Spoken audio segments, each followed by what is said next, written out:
Xeyr, xoş gördük hər birinizi. Bugündən yeni bir mövzuyla qarşınızdayım. Gəlin baxaq hekayələr düşünə. Aşağıdakı şeir məzmun və obrazlar baxımından bir dəstə göyərçin mətni ilə müqayisə edin. Sığırçın və göyərçin. Tələyə düşmüşdü bir gün sığırçın. Yazıq çırpınırdı xilas olmaq üçün. Gülürdü göyərçin onun halına. Lağ edirdi quşun çırpınmağına. Deyirdi bir utan qızar işindən. Tələyə düşmüsən gündüz vaxtı sən. Bu sözü söyləyib bitirməmişdi, qəfildən özü də tora ilişdi. Doğru deyiblər, gülmə qonşuna, vaxt olar sənin də başına gələr. Mir Mehdi Seyidzadə. Belə bir bəli ifadə işlənir. Gülmə qonşuna, gələr başına. Bizə nə istəyir? Deyir ki, məzmun və obrazlar baxımından bir dəstə göyərçin mətni ilə müqayisə edin. Gəlin edək. Tapşırıq A. Əslində baxsaq hər iki mətndə quşlardan söhbət gedir. Düzdürmü? Birinci yəni obraz baxımından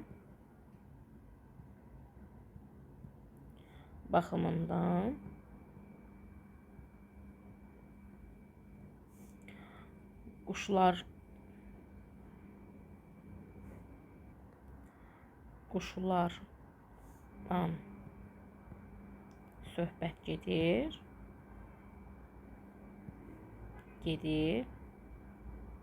Hər ikisində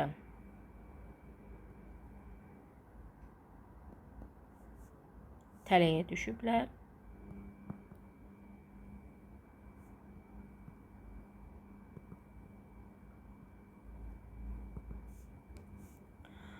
Lakin bir dəstə göyərçində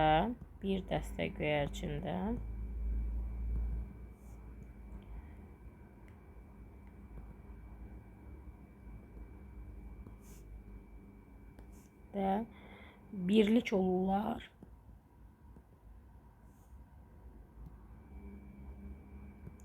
Tələdən xilas olurlar.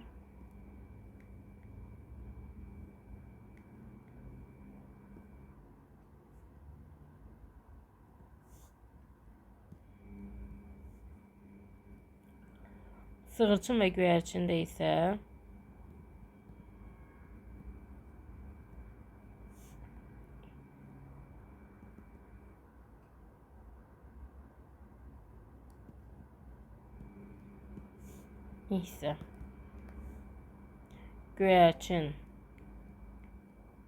göyərçin ona lağ edir.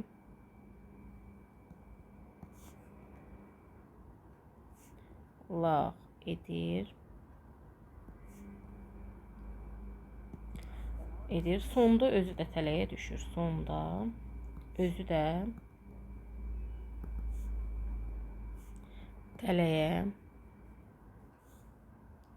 düşür. Biz burada yeni bir qayda keçirik. Təmsil. Gəlin görək təmsil nədir? Biz bundan öncə hekayə, nağıl, bir çox mövzulara aid keçmişik. İndi isə təmsil haqqında keçirik. Təmsilin əsas obrazları nələr olur? Heyvan və cansız varlıqlar. Onlar obrazlaşdırırlar, onların dilindən səsləndirilir fikirlər. Bu obrazlar insana aid xüsusiyyətləri daşıyır. Kimə aid xüsusiyyətləri daşıyır? İnsana aid. Müəllif təmsil vasitəsilə oxuculara nə çatdırmaq istəyir? İbrətamiz fikirlər çatdırır. Təmsil, şeir və nağıl formasında yazılır.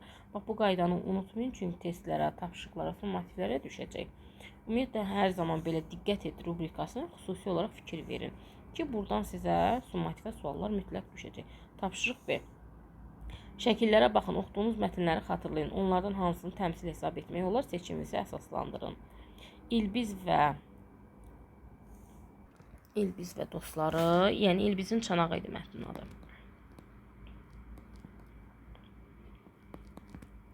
Çanağı.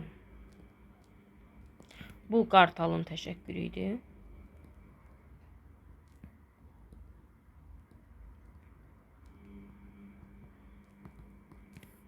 Çil, toyuq və balaları.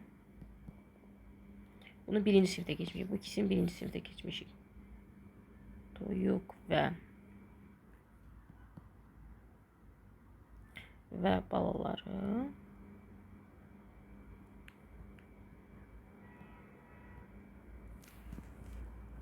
Bu isə Məlik Məmmədin nağılı. 3-cü sinifə keçmişik.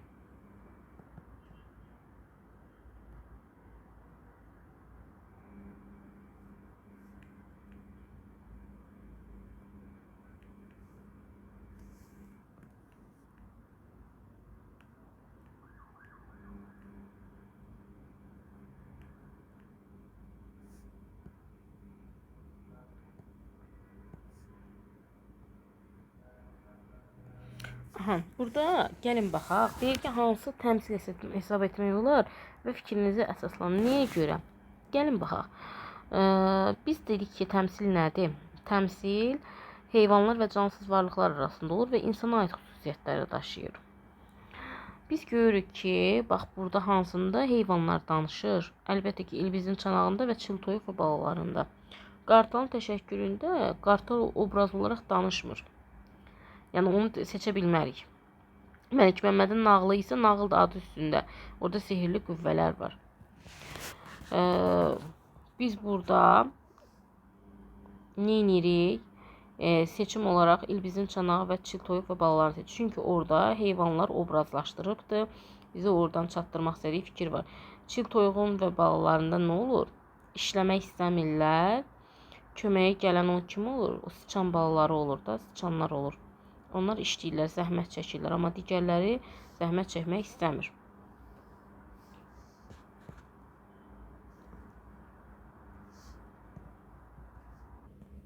Baxın, ilbizin çanağında nə baş verir? İlbiz öz çanağını bəyənmir, deyirlər ki, gedək rəngləyək. Hara gedirlər? Tırtılın yanına. Neyse, tırtıl bunu qəşəng bəzləyir, rəngləyir, gəlir. Yolda gələndə yağış başır. Yağış yağanda deməli nə olur? Bunun çanağındakı, üstündəki rəng gedir. Ancaq ki, kəpənək və parabizon da tamamilə leysanda ıslanır. İlbiz isə nə edir? Sakitcə öz çanağını gizlənir və yağışın kəsməyini gözləyir. Ancaq digər dostlar nə edir? Islanmış olur. Bu zaman o düşünür ki, yaxşı ki mənim öz evim var. Yəni insan öz əlindəki olanla kifayətlənməyi bacarmalıdır. Amma çil toyuq və balalarında nə baş verir? Deməli, çil toyuq kökə pişirmək istəyir. Sual verir ki, Sümbülük kim dəyirman aparacaq? Çan balalar deyir ki, biz yox. Topu götürüb gedirlər oynamağa, özləri üçün oyun oynamağa gedir. Toyuq başlayır özü, hər işini özü görməyə. Qonşuluqda yaşayan sincabla da dovşan gəlir ona kömək eləməyə. Dadda da kökə pişirirlər. İndi deyir ki, onlar kim yeyəcək? Sual verəndə deyirlər ki, biz deyir, elə şey yoxdur. Kim işləyibsə kökələr də o yeyəcək. Dovşanla da sincabı çağırır. Onlar da oturub ləzzətlə yeməyə başlayırlar. Sıçanlar isə nə edir? Baxa-baxa qalır. Bax, burada da deyirlər ki, nədir? İşləməyən dişləməz. Burada da bizə çatdırmaq istədiyi bir ibrətamiz fikir var. İndi gəlin yazaq. Deməli, müəllif hər iki mətndə ibrətamiz bizə bir fikir çatdırmaq istəyir. İnsan əlindəkinə qane olmağı bacarmalı birinci mətnə. İlbizin çanağı. İkincisində də çil toyuq və balalarına aid. Ona aid də deyə bilər. İki sıçan balası da deyə bilər. Burada iki sıçan balasıdır. İki sıçan balası.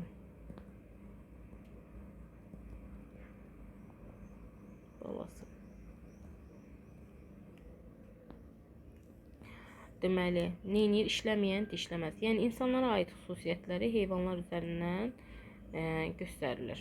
Keçək növbə tapşırıq ki, bizdən orada nə istəyir? Müəllif təqdim etdiyi təmsilləri oxuyun. Suallar əsasında təqdimat hazırlayın. Oxuduğunuz mətnin hansı xüsusiyyətlərinə görə təmsil hesab olunur? Təmsildə hansı mənfi xüsusiyyətlərdən danışılır? Təmsili hansı ibrətamiz nəticəyə gəlmək olar? Deməli, sıçan və dəvə. Bir sıçanla dəvə dost olmuşdular. Sıçan özündən razı oğlanın biri idi. Dəvə isə ağıllı, müdrik idi. Günlərin bir günü sıçan dəvəyə dedi: Artıq buralarda yaşamaq məni bezdirdi. Gəl, yaşamaq üçün başqa yer seçək. Mən hər tərəfi 5 barmağım kimi tanıyırım. Sənə bələdçilik edə bilərəm. Dəvə dostunun xətrinə dəyməmək üçün Razılaşdı Sıçan qabaqda, dəvə onun arxasında yola düşdülər. Gəlib kiçik bir çayın kənarına çatdılar. Sıçan qorxa-qorxa dedi: "Mən bu çaydan keçə bilmərəm." Dəvə gülümsənərək dedi: "Niyə? Bu ki çox balaca çaydır." "Qorxursan?" "Yox, yox, bu çay sənə balaca gəlir. Amma biz sıçanlar üçün suyu nəhəng, dərya kimi görünür. Axı sən dedin ki, bələdçilik edəcəksən. Ona görə də gərək qabaqda özün düşəsən." Sıçan utandığından başını aşağı saldı. Yersiz lovğalıq etdiyi üçün peşman oldu. Gəlin baxaq. Oxuduğunuz mətn hansı xüsusiyyətlərinə görə təmsil hesab olunur? Sıçan və dəvə heyvandır. Obrazlar: Sıçan çox lovğa,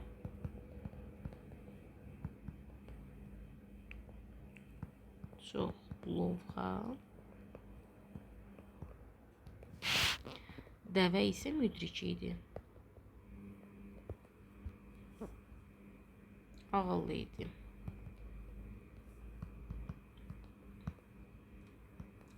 Bu xüsusiyyətlər insana məxsusdur.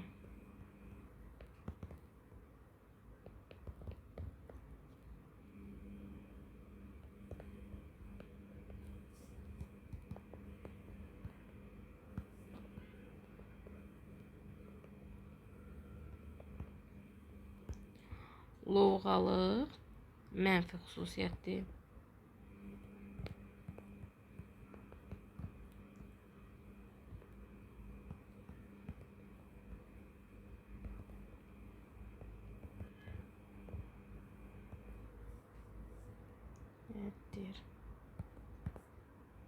Özündən razı olmağa ehtiyac yoxdur. Təmsildə hansı ibrətamiz nəticəyə gəlmək olar? Lovğalıq insana alçaqlıq gətirir. Keçək ikinci qrupa.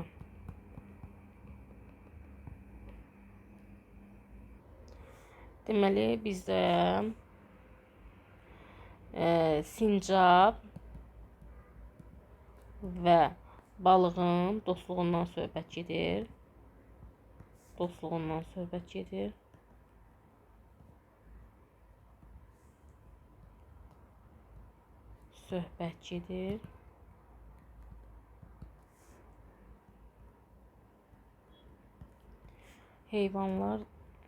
Heyvanlar dost olmurlar. Bunlar insanlara ait xüsusiyyətdir.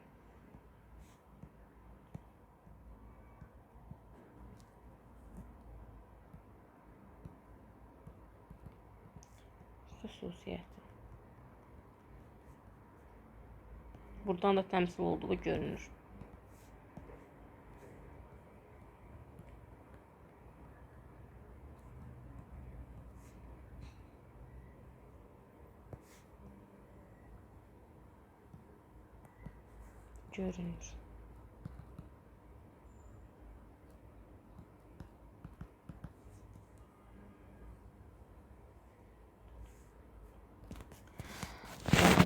Burada mənfi xüsusiyyət yoxdur, amma onlar özlərinə uyğun dost seçməmişdilər. Onlar özlərinə uyğun dost seçməmişlər.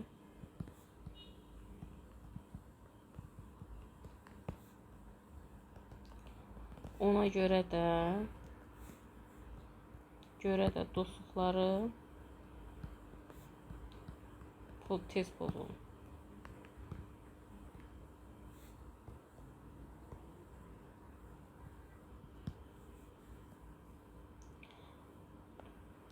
Hər kəs özünə ibrətamiz nəticə olur ki, hər kəs özünə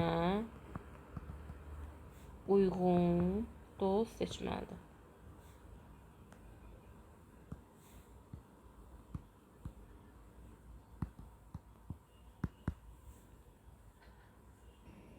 Deməli, əlbir olub bir ayı bir şiirlə ovladılar, dovşan tədbirlər, olmadılar razı onu bölməyə.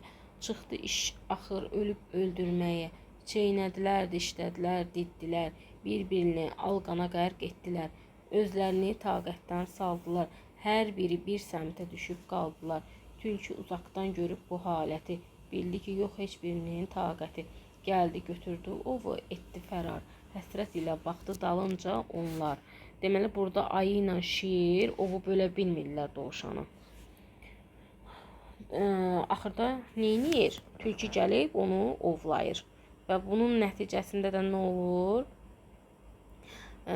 Onlar həmin ovun dalınca həsrət ilə baxırlar. Deməli, ayı və şir acgöz ellər. Bundan da tülkü istifadə edib dovşanı uğurlayır. Tülkü necə obrazdır? Hiləgərdir. Dovşan qorxaqdır, ovlanır. Ayı və şir güclü olmalarına baxmayaraq eyni zamanda acgözdürlər. Bunun üçün vuruşurlar ki, kimə daha çox çatsın. Və təbii ki, bunlar da mənfi xüsusiyyətdir. İnsanlara aid xüsusiyyət olduğu üçün bunu təmsil hesab etmək olar. Və biz sonunda buna atar söz deyə bilərik ki, nəticəyə gəlmək olar ki, çox istəyən azdan da olar, heç az da ona tapılmaz. 4-cü qrup.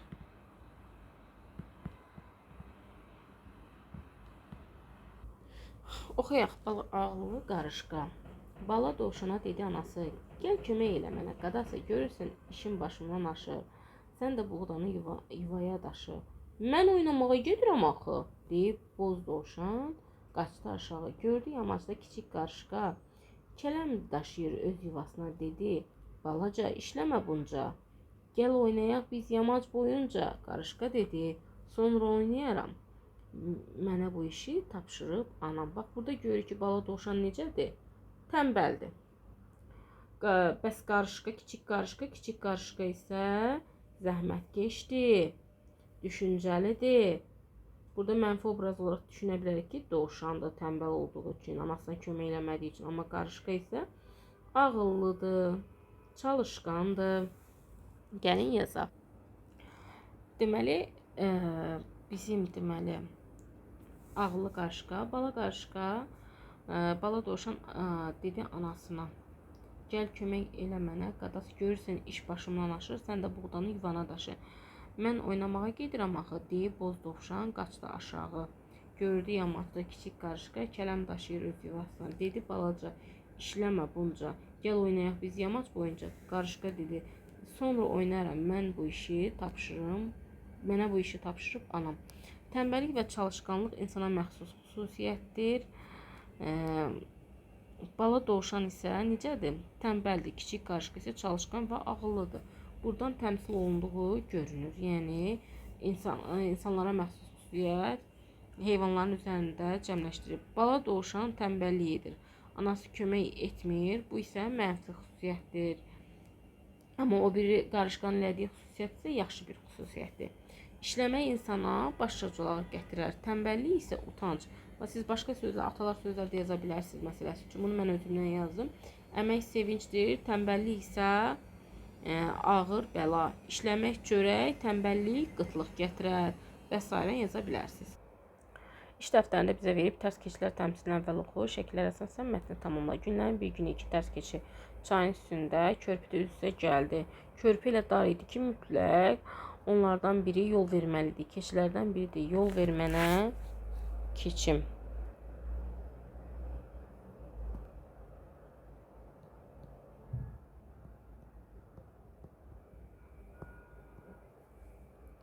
Mən niyə yol verirəm? Mən niyə yol verirəm? O biri deyir. Verirəm. Sən yol ver. Sən yol ver.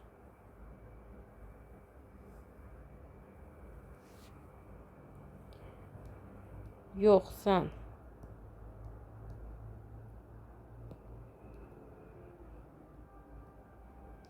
Dedim sən.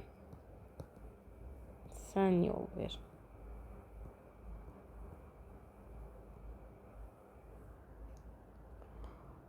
başladılar dalaşmağa.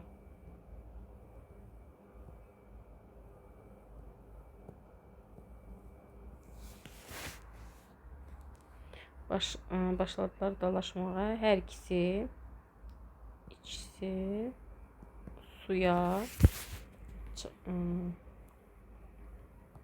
çaya düşdülər.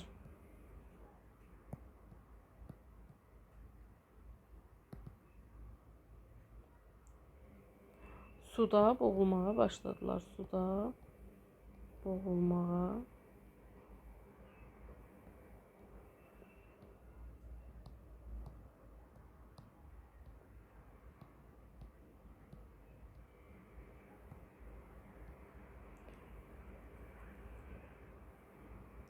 Sonra gördülər çarə yoxdur.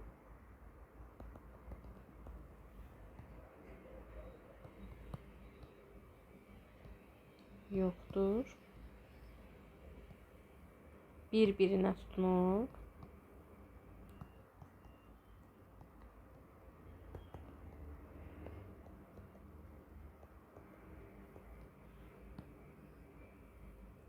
çaydan xilas oldular.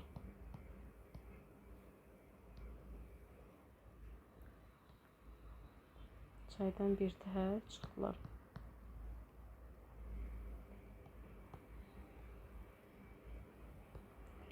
Deyir ki, bu təmsildən ibrətamiz nəticəyə gələrək dərs xarakterli adamlara məsləhət verir. Gərək insan boş yerə inadkarlıq,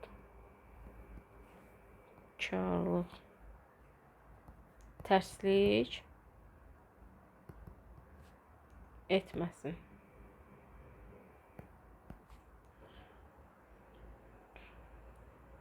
Yoxsa